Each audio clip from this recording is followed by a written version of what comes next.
नमस्कार प्रेक्षकांनो, ठरलं तर मग या मालिकेचा आजचा भाग म्हणजेच मंडळींनो 9 मेचा एपिसोड तुम्ही पाहत आहात. तर प्रेक्षकांनो, आजचा भाग खूप इंटरेस्टिंग आहे, कारण अर्जुन आणि सायलीने प्रियाची सर्व कुंडलीच इथे सुभेदारांच्या आणि किल्लेदाराच्या समोर मांडलेली आहे. तर प्रेक्षकांनो, इथे सुरुवातीला अर्जुन म्हणत असतो की डॅड, अजून तुम्हाला काहीच माहीत नाही आणि आम्हाला हिचे भरपूर गुन्हे माहीत आहेत, केव्हापासूनच माहिती आहेत, पण हिला कोर्टात शिक्षा होण्याअगोदर आम्हाला हे सर्व गुन्हे तुमच्यासमोर मांडायचे आहेत.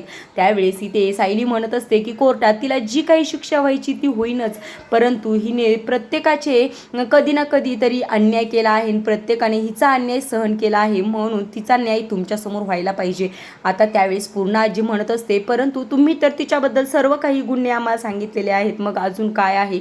त्यावेळेस इथे सायली म्हणत असते की पूर्ण आजी, हे तर निमनगाचं टोक होतं, अजून त्याचा भरपूर भाग तुम्हाला समजायचा बाकी आहे. आणि त्यावेळेस अर्जुन म्हणत असतो की या सर्वांची सुरुवात जेव्हा झाली तेव्हा नागराजला अटक झाली आणि त्यावेळेस तो म्हणत असतो की तुम्हाला आठवतंय का, तेव्हा नागराज म्हणाला होता की तुमची घर म्हणजे मयसभा आहे आणि जे दिसतं तसं काहीच नाहीये आणि तुमच्या घरात एक मोठं महिषासूर नावाचा राक्षस राहत आहे आणि मी वाट बघणार आहे की तो राक्षस तुमचं घर कधी उद्ध्वस्त करणार आहे आणि मी तुम्हाला या कोडं कधीच उत्तर सांगणार नाही, मी फक्त दुरून मज्जा बघणार आहे. असं म्हटल्यानंतर प्रेक्षकांनो, इथे बघा त्याचं अर्जुन सांगून झाल्यानंतर इथे प्रताप म्हणत असतो की हो, पण हे कोडं आम्हाला काही उमगलं नाही. त्यावेळेस इथे सायली म्हणते की आम्हाला तेव्हाही त्याचं काही समजलं नव्हतं, परंतु त्याने आम्हाला जणू काही चॅलेंजच दिलं होतं की हे कोडं तुम्ही सोडून दाखवा आणि म्हणून आम्हीही मनावर घेतलं आणि ते कोडं सोडवण्याचा प्रयत्न केला.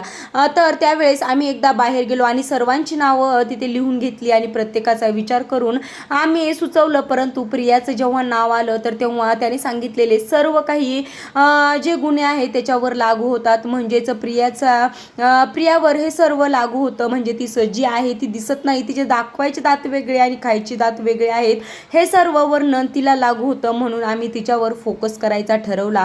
आता त्यावेळेस बघा ती म्हणत असती, मग तेव्हापासूनच आम्ही तिचा प्रत्येक गुन्हा जो आहे सिद्ध करण्याचा प्रयत्न चालू केला. आणि त्यावेळेस बघा इथे मग अस्मिता म्हणत असते की अगं प्रियाबद्दलच आहे ना, मग त्यात काय नवीन असणार आहे, ती विश्वासघात करणारीच आहे. तर त्यावेळेस इथे सायली म्हणत असते की हो, परंतु तिने खूप गुन्हे आपल्यापासून लपवून ठेवलेले आहेत आणि मग त्या दिवसापासून मी अगदी बारकाईने तिच्याकडे लक्ष द्यायला लागले. आणि त्यावेळेस बघा ती म्हणत असते की मग आम्हाला हे सर्व सत्य जेव्हा वाटायला लागलं तेव्हा म्हणजे प्रतिमा आत्याला जेव्हा चक्कर आली तेव्हा त्यांना हॉस्पिटलमध्ये नेलं आणि त्यांना रक्ताची खरंच खूप गरज होती आणि रविराज काकाने सांगितल्याप्रमाणे प्रियाचा देखील रक्तगट ओ निगेटिव्ह आहे हे आम्हाला समजलं होतं. आणि त्यावेळेस प्रिया तिथे रक्तगट द्यायला आली नाही, स्वतःच्या आईला रक्त देण्यासाठी आली नाही, म्हणून आमचा संशय अजूनच तिच्यावर वाढत गेला आणि आम्हाला असा प्रश्न पडला की ती खरंच प्रतिमा आत्याची मुलगी आहे का नाही. मग आम्ही विचारच करत होतो की आता काय करायचं म्हणून. आणि तेवढ्यातच मला प्रतिमा आत्यानं सांगितलं की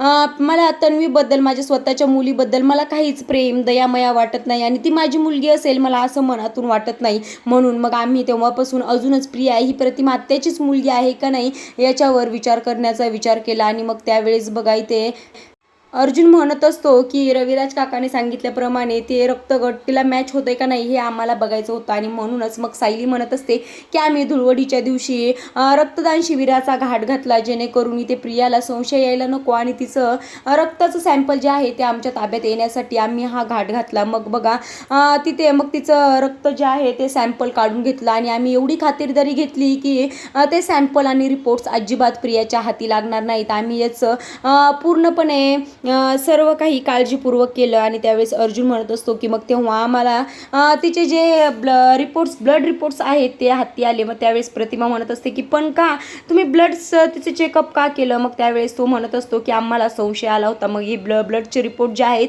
ते बघाय ते सर्वांना तो दाखवत असतो आणि मग त्यावेळेस हा रिपोर्ट जे आहेत ते बघून सर्वांना धक्का बसतो. मग त्यावेळेस अर्जुन म्हणत असतो की ह्या रिपोर्ट्समध्ये पूर्णपणे व्यवस्थित दाखवलेलं आहे की प्रियाचा रक्तगट हा AB पॉझिटिव्ह आहे आणि ओ निगेटिव्ह नाही, हे व्यवस्थितपणे तिथं दाखवलेलं आहे. मग त्यावेळेस बघाय ते रविराज म्हणतो की हे कसं काय शक्य आहे, पण लहानपणी मी तन्वीचा रक्तगट चेक केला होता तर O निगेटिव्हच होता, मला खात्रीच काय, माझा पूर्ण विश्वास आहे. असं म्हटल्यानंतर इथे सायली म्हणत असते की हो, परंतु इथे बघा AB निगेटिव्ह ब्लड ग्रुप आहे इथे प्रियाचा. आणि त्यावेळेस मग रविराज म्हणत असतो की असं कसं, पण प्रिया सुरुवातीला आली तेव्हा आपण सर्व चेकअप करून घेतलं होतं आणि तेव्हा सर्व काही मॅच झालं होतं.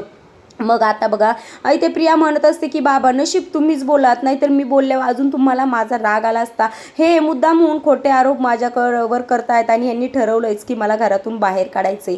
मग आता यावेळेस रविराज म्हणत असतात की तुझ्याशी कोणीही बोलत नाही, तू शांत राहू शकशील का, असं म्हणल्यावर बघा इथे सायली म्हणत असते की हो बाबा आम्ही ह्याचाही विचार केला आणि मग की हे रिपोर्ट्स हिला का मॅच होत नाही आहेत म्हणून याचाही आम्ही विचार केला आणि हेही शोधून काढायचं मग ठरवलं. मग तेव्हापासून मी अगदी बारकाईने तिच्यावर आम्ही लक्ष ठेवलं आणि मला एकही दिवस मी तिचा पाठलाग करत असताना मला ती नवीन ठिकाणी गेलेली भेटली आणि त्यावेळेस ती सदा महिन्याला जाऊन भेटली होती आणि त्यांना 20 ते 30 हजार ती प्रत्येक महिन्याला पोचवत होती. आणि त्यावेळेस ती बघा सायली सांगत असते की सदा महिना तिच्याकडून पैसे घेत होते आणि प्रिया त्यांना तोंड बंद करण्यासाठी सांगत होती. मग त्यावेळेस ते अश्विन म्हणत असतो की सदा महिन्याचा तर तिच्याशी काही संबंध नाही आणि त्यावेळेस कल्पना देखील म्हणत होती की मग ती आपल्या घरातून बाहेर गेल्यानंतर आपला त्यांचा संबंध सुटला होता, मग प्रिया तिला पैसे का देत होती. मग त्यावेळेस बघा इथे सायली म्हणत असते की मी हे सदा महिन्याला विचारलं, त्यावेळेस त्या दोघांनी मला हे सांगितलं की आम्ही तिच्याकडनं कर्ज घेतोय. पण त्यावेळेस मग इथे अस्मिता म्हणत असते की कर्ज घेत असतील तर प्रत्येक महिन्याला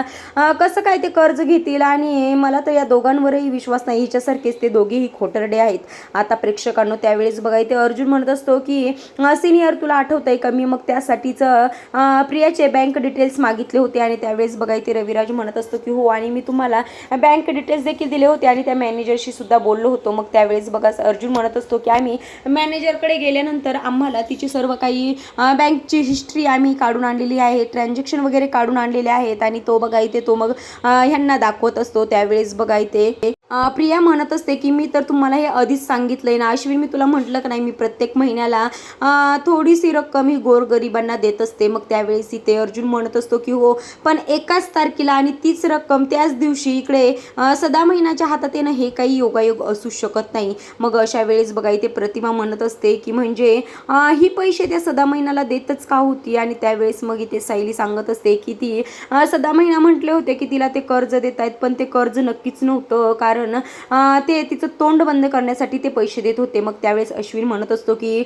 असं काय माहित होतं की तन्वीबद्दल त्यांना ते एवढी मोठी रक्कम ती त्यांना तोंड बंद करण्यासाठी देत होती. मग अशा वेळेस बघा इथे अर्जुन म्हणत असतो की सदा महिन्याला एकूण 5 मुली होत्या आणि त्यांनी आपल्याला खोटं सांगितलं की त्यांना 4 मुली होत्या आणि 5वी मुलगी कोण आहे याचा शोध आम्ही घेत होतो. मग त्यावेळेस मग सदा महिन्याच्या घराच्या आसपास ज्या काही शाळा आहेत त्या शाळांमध्ये आम्ही चौकशी केली तेव्हा आमच्या समोर हे आलं आणि एक कागदपत्र जो आहे तो बघा इथे सुभेदारांच्या हातात देत असतात आणि त्यावेळेस ते बघून अगदी धक्का बसतो. तिथे चक्क बबली लोखंडेचा म्हणजे त्यांच्या 5व्या मुलीचा उलगडा झालेला असतो आणि 5वी मुलगी कोण आहे याचा फोटो देखील त्यावर असतो. मग त्यावेळेस बघा इथे कल्पना म्हणत असते की अगं सायली हा तर फोटो तुझा आहे. मग त्यावेळेस सायली म्हणते की हो पण हा फोटो माझा नाही आहे, हे प्रियाने मुद्दामून केलं होतं कारण तिला सिद्ध करायचं होते की मी बबली लोखंडेचीच मुलगी आहे. आणि त्यावेळेस बघा ती म्हणत असते की मी मग परत प्रियाचा पाठलाग केला तेव्हा आम्हाला एकदा ती महिपतच्या घरातून बाहेर पडताना दिसली आणि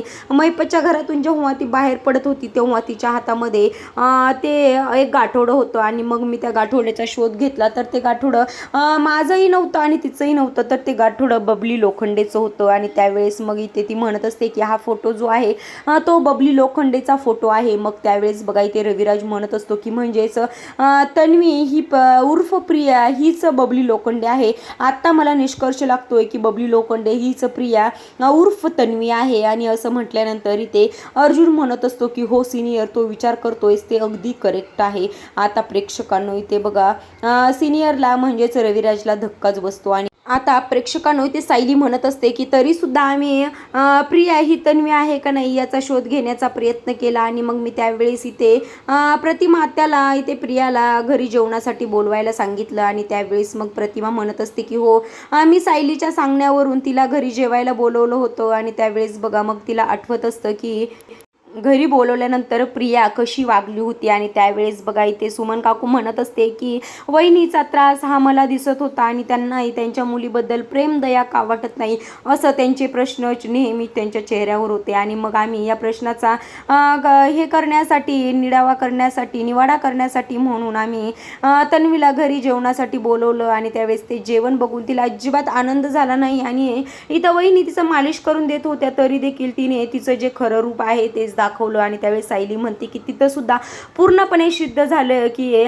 प्रिया ही प्रतिमा आत्याची मुलगी असू शकत नाही. आता त्यावेळेस अस्मिता म्हणत असते की सायली अगं तू तिच्याकडनं कसल्या प्रेमाच्या अपेक्षा ठेवतेस. त्यावेळेस सायली म्हणत असते की अस्मिता ताई एवढंच नाही, तिने तुमच्या बाबतीत तर 2 वेळा तुमचा आणि तुमच्या बाळाचा जीव घेण्याचा प्रयत्न केला. त्यावेळेस इथे प्रिया म्हणत असते की सायली हा आळ तरी तू माझ्यावर ढकलू नको. मग त्यावेळेस सायली म्हणते की काय हो का, हा आळ मी तुझ्यावर ढकलू नको का, तू मुद्दाम होऊन अस्मिता ताईला त्या दिवशी घरी घेऊन आली होतीस. आणि त्यावेळेस बघा अस्मिता म्हणत होती की हो मला तिनं माझी बॅग घरी विसरली आहे असं सांगून आणि माझ्याकडेही मोबाईल नाही आणि तुझाही मोबाईल माझ्या पर्समध्ये आहे असं सांगून तिने मला त्या दिवशी घरी घेऊन आली होती. आणि त्यावेळेस बघा सायली म्हणत असते की मला तुम्हाला त्रास होऊ द्यायचा नाही म्हणून मी मुद्दाम होऊन तुम्हाला घराच्या बाहेर पाठवलं आणि तिने मुद्दाम होऊन त्याच टायमिंगला घरी घेऊन आली ज्या वेळेस मी सर्व सत्य सचिनबद्दल जे आहे ते आपल्या घरातल्यांना सांगत होते. आता प्रेक्षकांनो त्यावेळेस बघा इथे अस्मिताला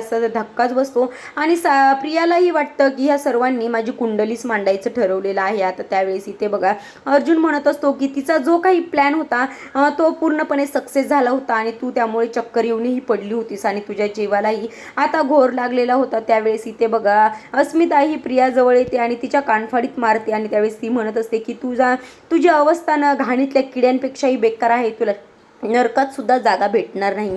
आता प्रेक्षकांनो यावेळेस बघा अजून सायली तिच्याबद्दल काही बाई सांगतच असते आणि त्यावेळेस ती म्हणत असते की हॉस्पिटलमध्ये गेल्यानंतर आमच्या हाती मोठा पुरावा लागला, तो म्हणजे सँडी. तिचे लग्ना अगोदरचे जे काही मित्र होते त्यातील हा एक सँडी आणि आम्हाला त्यांनी असं काही सांगितलं की ती पैशांसाठी खूप मुलांबरोबर फिरत होती असं आम्हाला त्याच्याकडून कळलं. आणि त्याच्याबद्दलचे फोटो जे आहे तिच्या जुन्या मित्रांबरोबर प्रियाचे जे काही फोटो आहेत ते सिनियरला आणि पूर्ण आजीला अर्जुन दाखवत असतो. त्यावेळेस सिनियर म्हणजेच रविराज म्हणतात की मला अजिबात हे काही बघण्याची इच्छा नाही आहे. आता प्रेक्षकांनो त्यावेळेस बघा इथे सायली म्हणत असते की रविराज काका या प्रियाने तुमचे खूप पैसे उधळले आहेत आणि त्यावेळेस ती म्हणत असते की तुम्ही फॅशन डिझायनिंगसाठी जी काही फी भरली आहे तीही तिने उधळली आहे. त्यावेळेस इथे रविराज म्हणत असतो की हो मी तिच्यावर लाखो खर्च केलेत आणि त्यावेळेस ती म्हणत असते की तुम्ही पैसे जरी खर्च केले असले तरी तिने त्या कॉलेजला कधी ॲडमिशनच घेतलं नाही. मग त्यावेळेस प्रतिमा म्हणत असते की म्हणजे तुझं ID कार्ड तू ह्यासाठीच मागितलं होतंस का. त्यावेळेस सायली म्हणते की हो मी ते ID कार्ड घेऊन त्या प्रिन्सिपलला कॉल केला आणि त्यांच्याकडनं जे काही सत्य आहे ते मला कळालं आणि ते म्हणाले की 5 वर्षाच्या यादी पर्यंत मी सर्व काही चेक केलं परंतु तन्वी किल्लेदार नावाची कोणीही मुलगी आमच्या कॉलेजमध्ये कधीच ॲडमिशन घेतलं नाही. आता ह्याची जी यादी आहे ते सर्वांना इथे अर्जुन दाखवत असतो आणि त्यावरून एकच स्पष्ट होतं की प्रियाने त्यांच्या कॉलेजमध्ये कधीच ॲडमिशन घेतलं नाही आणि तिने फक्त ते पैसे खर्च करण्यावरती घालवले होते. आता प्रेक्षकांनो हे जे तिचा खोटारडेपणा आहे अर्जुनला आणि अश्विनला बघून खरंच खूप धक्का बसतो आणि त्यावेळेस बघा इथे पूर्ण आजी म्हणत असते की हिचा हा खोटारडेपणा बघून माझा ना संताप अगदी मनामध्ये सुद्धा मावत नाहीये. त्यावेळेस इथे सायली म्हणत असते तुमच्यासारखाच अगदी संताप सदा आणि महिनामध्ये सुद्धा मावत नाही आणि त्यांचा सुद्धा हिला खूप खूप राग येतोय कारण ती त्यांच्या जीवावर उठली होती आणि त्यांना तिने असं एका अडगळीच्या खोलीमध्ये डांबून ठेवलं होतं. आता त्यावेळेस सायली म्हणत असते की पण तिचं बॅड नशीब जेणेकरून मला त्यांचा पत्ता सापडला आणि मी त्यांच्या पत्त्यावर पोहोचले. आता त्यावेळेस इथे बघा अर्जुन म्हणत असतो की हिने त्यांच्याबरोबर काय केलं हे त्यांच्याच तोंडून ऐका आणि त्यावेळेस अर्जुन बघा सदा आणि मैनाला आतमध्ये बोलवतो. त्यावेळेस सदा म्हणतो की मैने बघ हीच ती मुलगी आहे जी आपल्या दोघांच्याही जीवावर उठली आहे, बघ कशी उभी राहिली आहे इथे असं म्हटल्यानंतर बघा इथे प्रताप जे आहे ते म्हणत असतात तुमच्या जीवावर उठली म्हणजे तिने काय केले तुमच्याबरोबर. यावेळेस इथे सदा सांगत असतो की तिने आमचा आधी वापर केला, आमच्याशी गोड बोलली आणि नंतर आमचं काम झालं की आम्हाला एका ठिकाणी तिनं फेकून दिलं आणि हे सर्व तिचं खरं रूप आहे ते आमच्यासमोर सायलीमुळं आलं असं मैना इथे सांगत असते. आणि त्यावेळेस ती म्हणत असते की तुझ्यासारखी नालायक मुलगी मी बघितली नाही, तुला नरकात सुद्धा जागा भेटणार नाही. आणि त्यावेळेस ती म्हणत असते अगं ए बाई जरा आवर स्वतःला, किती लोकांचा तळतळाट तू घेणार आहेस, मी तुला आपलंसं मांडलं परंतु त्याचंही तुला भान नाही आणि तू आमच्या जीवावर उठलीस. अशा वेळेस बघा इथे सायली म्हणत असते की शांत व्हा मैनाताई आणि त्यावेळेस बघा इथे अर्जुन म्हणत असतो की यांच्याबरोबरच आम्हाला शांताचाही पत्ता माहीत झाला आणि त्यावेळेस तो म्हणत असतो की शांतानेही आम्हाला हिच्याबद्दल सर्व काही सत्य आहे ते आम्हाला सांगितलं आणि शांताला हिच्यापासून धोका होता म्हणूनच तिला मी माझ्या जवळ महिनाभर ठेवून घेतलं होतं. आता यावेळेस पूर्ण आजी म्हणत असते की शांता म्हणजे कोण, तुझ्या गाडीमध्ये जिची बॉडी सापडली तीच का ती. त्यावेळेस तो म्हणतो की हो, कोर्टामध्ये मी सर्व काही खोटं सांगितलं परंतु खरं सत्य हेच आहे की तिला नवऱ्यापासून धोका नव्हता तर तिला प्रियापासून धोका होता म्हणून मी तिला महिनाभर एका घरामध्ये लपवून ठेवलं होतं. आता प्रेक्षकांनो त्यावेळेस तो म्हणत असतो की तिच्याकडूनच आम्हाला वंदना जाधवची माहिती कळाली.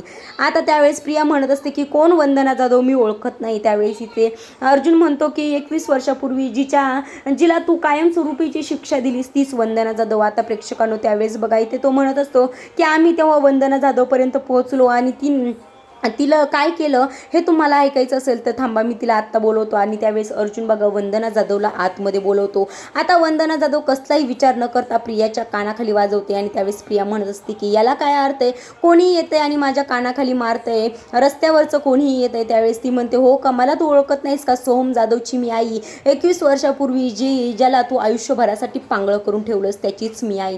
आता प्रेक्षकांनो यावेळेस बघा इथे सायली सांगत असते की ही सदा महिन्याच्या घरामध्ये जन्माला आलेली त्यांचीच 5वी मुलगी म्हणजे बबली लोखंडे आहे आणि ही प्रिया नाही आहे आणि ही तन्वीसुद्धा नाही आहे. आता प्रेक्षकांनो हे खूप ऐकून सर्वांनाच धक्का बसलेला असतो. तुम्हाला आजचा व्हिडिओ आवडला असेल तर लाईक करा आणि उद्याचा व्हिडिओ पाहण्यासाठी चॅनलला सबस्क्राईब करा जेणेकरून खूप इंटरेस्टिंग जो भाग आहे ते तुम्हाला उद्या पाहायला भेटेल.